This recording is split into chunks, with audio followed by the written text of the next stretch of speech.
The animation wizard, as the name implies, is a wizard that allows you to create simple animations quickly and easily, such as rotating a model or exploding and collapsing an assembly.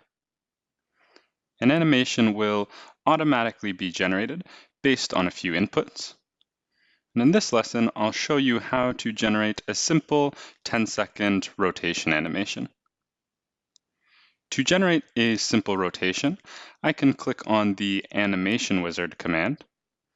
From here, I have a number of options for some of the most commonly used animations. In this case, I'll select Rotate Model and hit Next.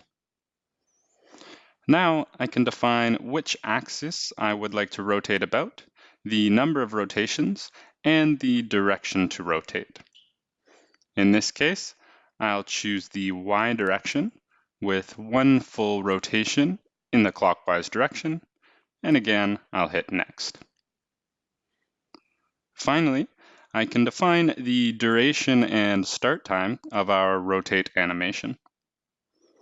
In this case, let's start at 0 seconds and rotate for 10 seconds, and finally select Finish to generate our animation.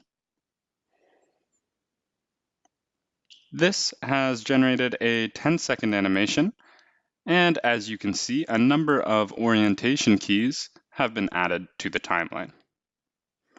Hitting play will show the animation of this assembly rotating about the y-axis in a clockwise direction as I specified in the wizard.